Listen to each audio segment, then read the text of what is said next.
Good morning, this is Angela with Parkrose Permaculture. Welcome back to Hausfrau Friday. This is a weekly segment on my permaculture YouTube channel where I talk about ecological and sustainable homemaking philosophy and practice.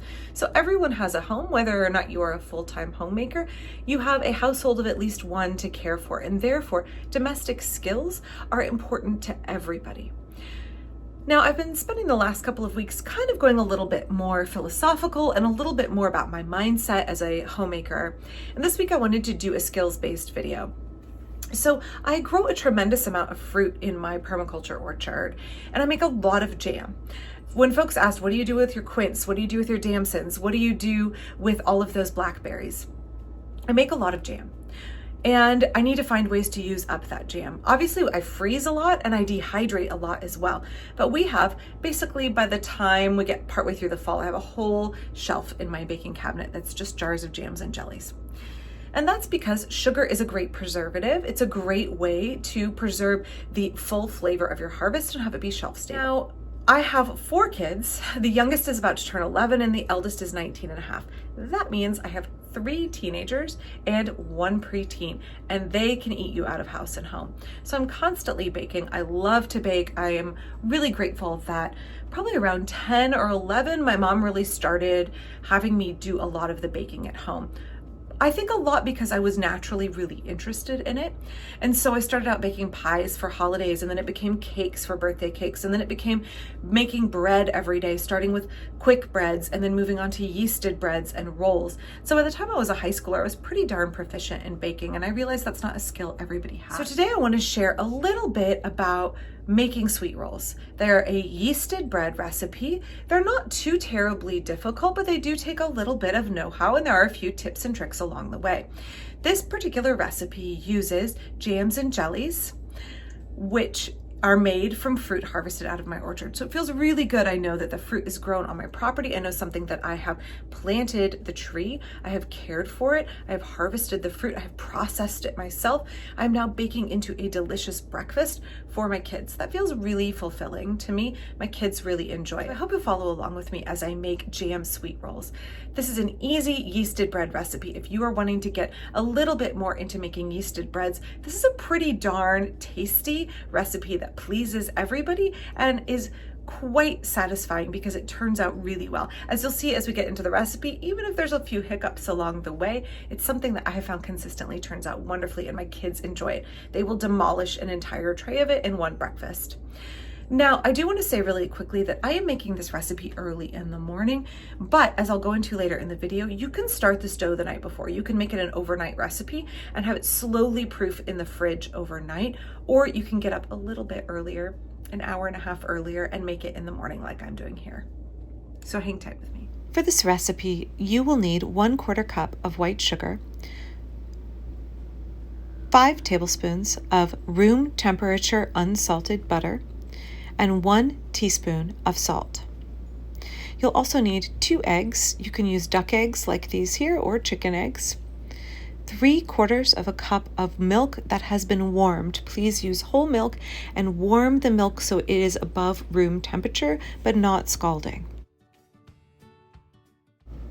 As I mentioned in the introduction, this is a yeasted bread recipe, so you will also need 2 teaspoons of instant yeast.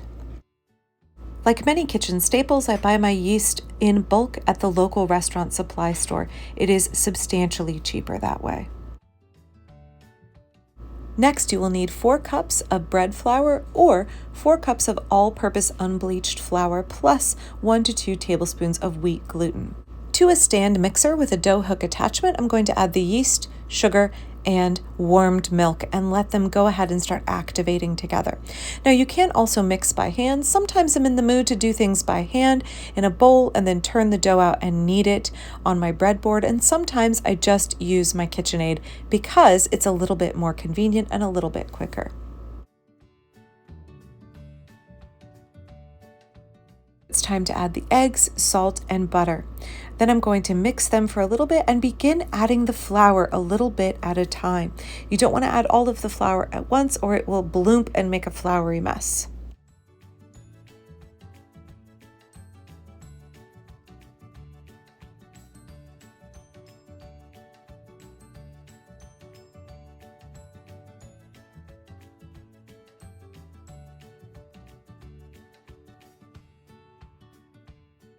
Now I'll start out with my KitchenAid mixer on speed number 1, and eventually I will work up to number 2.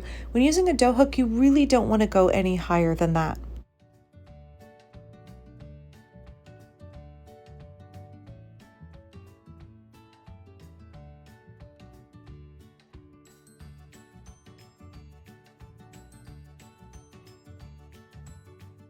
Quick tip here, I keep an extra quarter cup of flour off to the side. When working with yeasted breads, the atmosphere and moisture in the air can really influence how much water or flour you need.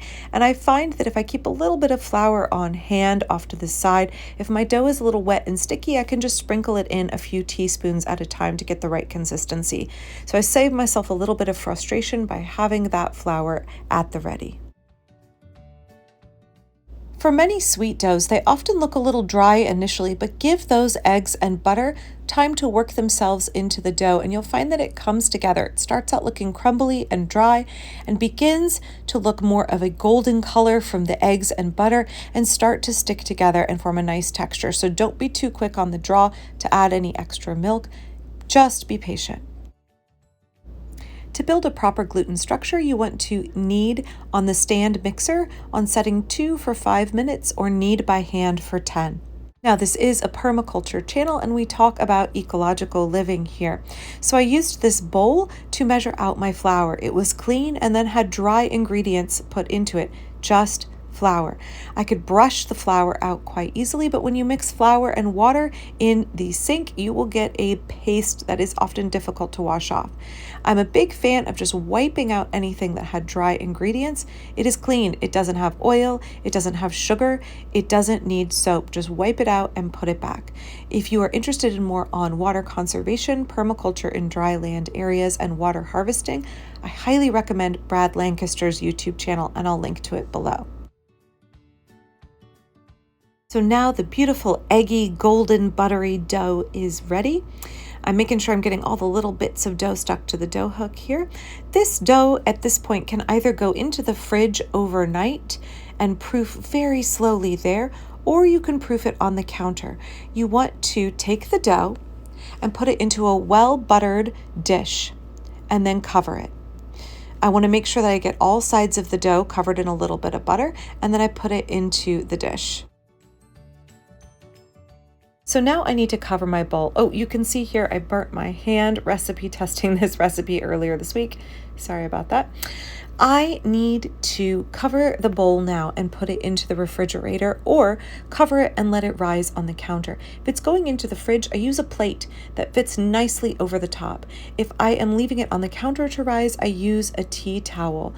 I don't need to use plastic cling wrap. I don't care what the recipes say. Folks were proofing dough long before they had plastic cling wrap to cover the bowls. Use a plate if you're putting it in the fridge, a towel if you're rising it on the counter. Once our dough has doubled in size, either 9 hours overnight or 60 to 90 minutes on the counter, we are ready to start rolling out the rolls.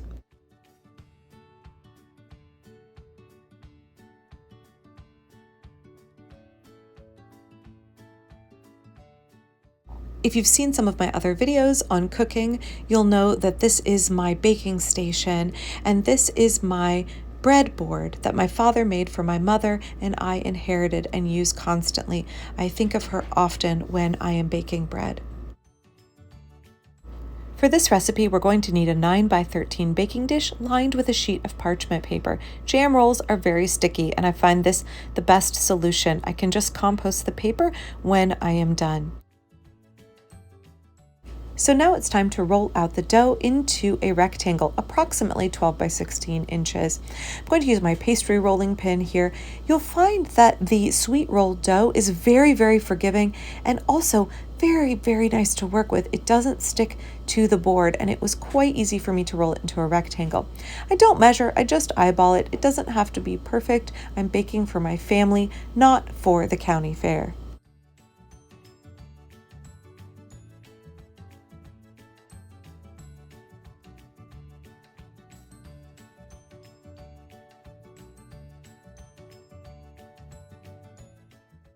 So here I have the rectangle basically rolled out. Again, doesn't have to be perfect. It just has to be delicious.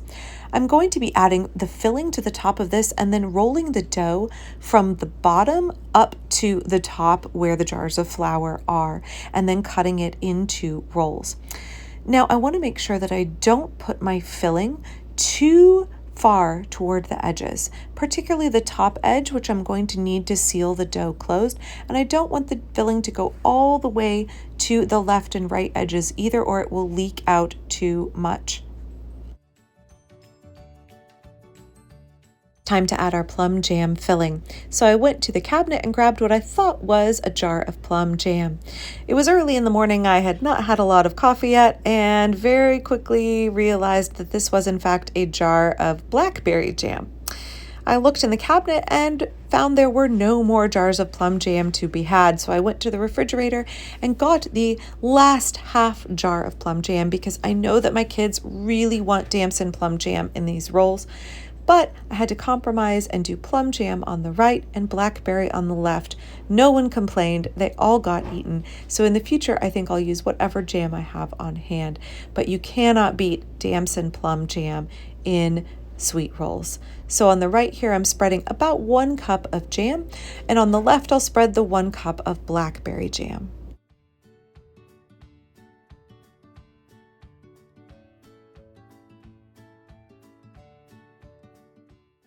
By the way, even though most of the fruit is ripe in the heat of summer when no one wants to be standing over a canner, I don't actually make my jam in the summer. Please check out my video on tips and strategies for making homemade jam. I make most of mine in the fall, even though I harvest my fruit in the summer. Here you can see the frame of dough where there is no jam around the perimeter. It makes it much less messy and easier to work with if I leave myself that little edge where there is no filling. I'm not quite sure what happened, but the recording failed as I rolled the dough up into a tube. But I got it all rolled up and we're ready to cut it. Now, on the ends here, you can see had I been entering this in the county fair or something where it would be judged, I would trim the ends so that the rolls are extremely uniform. But for this purpose, I'm not going to waste that perfectly good dough. I'm going to have just a couple of wonky rolls on the ends. I want to cut the dough into 8 pieces. Here I'm using a pastry cutter. And I'm going to put them into the 9x13 in order to proof again for 1 more hour. I'm going to set those cut rolls on end. The very ends that don't have the filling I will put on the bottom so they look more uniform in the dish. These will need to be covered and will need to proof again at least 60 minutes if you've got a cold kitchen, as much as 90 until they're nice and puffy. And then they will bake in a 350-degree oven for 26 to 30 minutes, depending on if you're like my kids and you like them a little bit gooey in the center. Here you can see the proofed rolls ready to go into the oven. They will fill the entire dish when they are done proofing.